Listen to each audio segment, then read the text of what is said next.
Quantas são minhas iniquidades e pecados? Faça-me conhecer minha transgressão e meu pecado. Jó 13, 23. Você anseia ansiosamente por saber quantas são as suas iniquidades e seus pecados. E sua oração é: Senhor, faze-me conhecer minhas transgressões e meus pecados. Deixe-me instruí-lo, então, sobre como Deus responderá às suas orações. Deus tem mais de uma maneira de responder à mesma oração.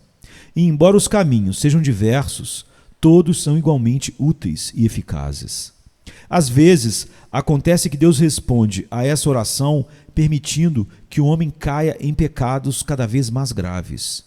Em nossa última reunião da igreja, um irmão, ao contar sua experiência de como foi trazido a Deus, disse que não podia sentir sua culpa. Seu coração estava muito duro, até que um dia ele foi tentado a proferir uma mentira. E assim que ele pronunciou isso, ele sentiu que criatura desprezível ele era para contar uma mentira para outra pessoa daquela forma. De modo que aquele único pecado o levou a ver o engano e a vileza do seu próprio coração. E desde aquele dia, ele nunca mais teve que reclamar que não sentia sua culpa o suficiente. Mas, pelo contrário, ele se sentia culpado demais para vir a Cristo. Acredito que muitos homens que foram educados moralmente, que foram treinados de tal forma que nunca caíram em pecados grosseiros, acham muito difícil dizer: Senhor, sinto-me um pecador. Ele sabe que é um pecador e sabe disso de fato, mas não consegue sentir isso de todo. E conheci homens que muitas vezes invejaram a prostituta, o bêbado, porque dizem: se eu fosse como eles, sentiria mais amargamente o meu pecado e me sentiria um daqueles a quem Jesus veio salvar. Pode ser, embora eu possa esperar que não seja, que Deus permita que você caia em pecado. Deus conceda que isso nunca aconteça. Mas se você fizer isso, você terá motivos para dizer: Senhor, eu sou vil. Agora meus olhos me veem. Eu me abomino no pó e nas cinzas. Por isso, pelo meu grande pecado. Ou possivelmente, você não pode realmente cair no pecado, mas ser levado bem à beira dele. Você já soube o que foi de repente ser dominado por alguma tentação de fogo. Sentir como se a mão forte de Satanás o tivesse agarrado pelos quadris e puxado você. Você não sabia onde, nem porquê, nem como, mas contra a sua vontade, à beira do precipício de algum pecado terrível, você continuou e continuou, até que, de repente, quando estava prestes a mergulhar no pecado, seus olhos se abriram e você disse: meu Deus, como vim aqui? Eu que odeio esta iniquidade. Eu que abomino isso. Então, no recuo, você diz: grande Deus, segura-me, pois se tu não me segurares, eu realmente caio. Então você descobre que há pecado inato em seu coração, apenas faltando oportunidade para surgir. Que sua alma é como um barril de pólvora, precisando apenas da faísca e virá uma terrível catástrofe. Então você percebe que está cheio de pecado, sombrio com iniquidade e dispositivos malignos, e que só precisa de oportunidade e forte tentação para destruí-lo, corpo e alma, para sempre. Às vezes acontece que é assim que Deus responde a essa oração. Um segundo método pelo qual o Senhor responde a essa oração é abrir os olhos da alma, não tanto pela providência, mas pela misteriosa agência do Espírito Santo. Me deixe dizer-lhe, meu ouvinte, se algum dia se abrisse os teus olhos para ver sua culpa, descobrirá que é a visão mais terrível que já viu. Tive tanta experiência nisso quanto qualquer outro homem entre vocês. Durante 5 anos, quando criança, adolescente, não havia nada diante dos meus olhos, exceto minha culpa. E embora eu não hesite em dizer que aqueles que observaram minha vida não teriam visto nenhum pecado extraordinário, ainda assim, enquanto eu me olhava, não houve um dia em que eu não cometesse pecados tão grosseiros e ultrajantes contra Deus, e muitas vezes eu desejei nunca ter nascido.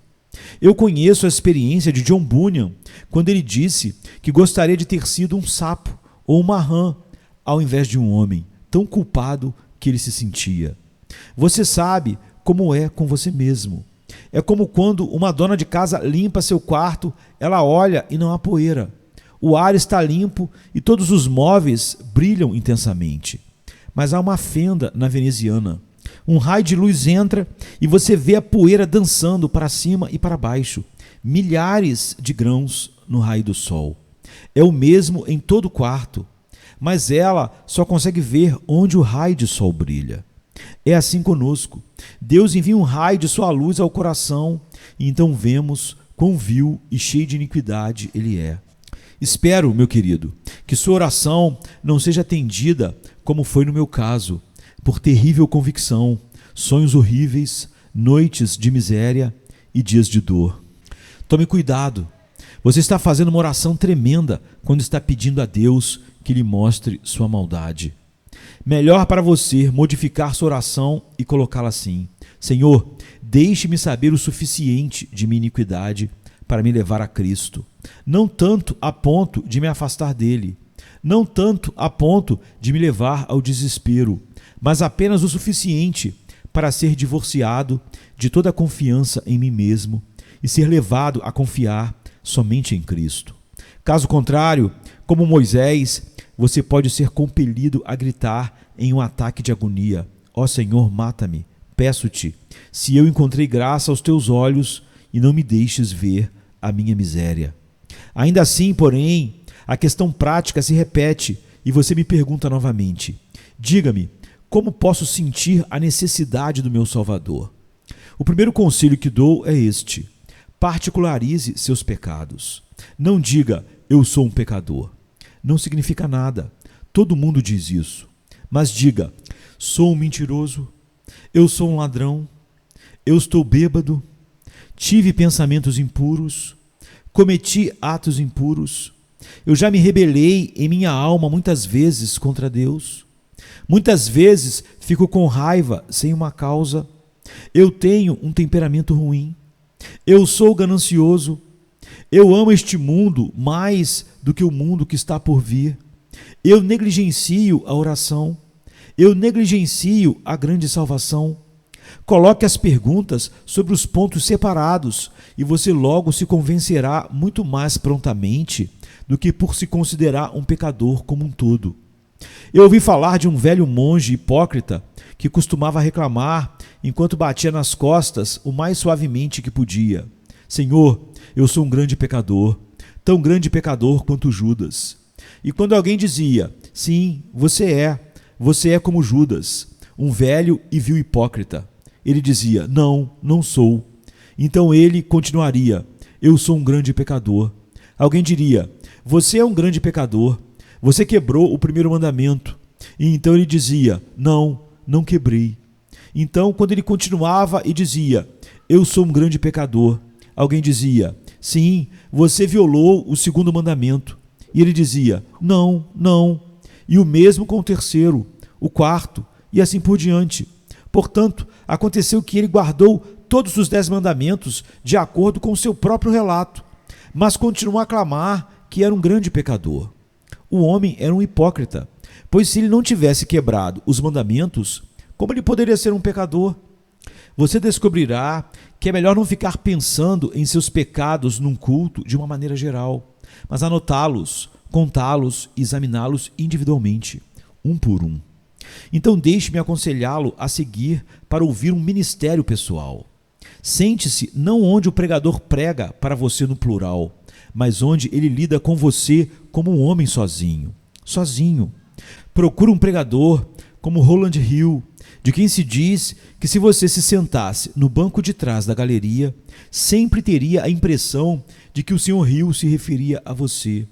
Ou que, se você se sentasse na porta onde ele não pudesse vê-lo, estaria convencido de que ele devia saber que você estava ali e que estava pregando diretamente para você.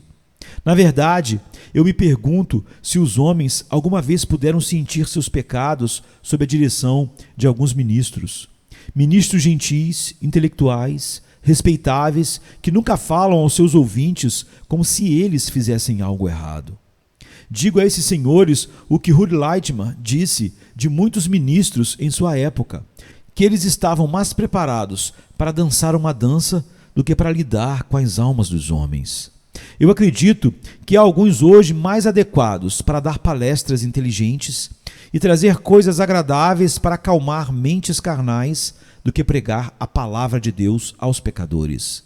Precisamos de gente como João Batista de volta, o Boanerges. Precisamos de homens como Richard Baxter para pregar, como dizem os versos, como se eles não pudessem pregar novamente, fosse a última, como homens agonizantes para homens agonizantes.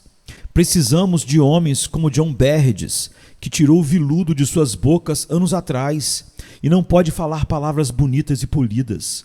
Homens que batem forte, que puxam o arco e puxam a flecha até a própria ponta e mandam direto para casa, para o alvo, levando mira mortal ao coração e à consciência dos homens, arando fundo, atingindo as suas concupiscências privadas e os pecados declarados. Não generalizando, mas particularizando, não pregando para os homens na massa, mas para os homens nos detalhes, não para a turba e a multidão, mas para cada homem separadamente e individualmente. Não se ofenda com o ministro se ele acerta a flecha muito perto de você. Lembre-se de que esse é o dever dele. E se o chicote passar bem ao seu redor e te picar, agradeça a Deus por isso. Fique feliz. Se eu me assentar sob o ministério, eu quero me assentar embaixo de um homem que usa o bisturi comigo, um homem que não me poupará, um homem que não vai me bajular.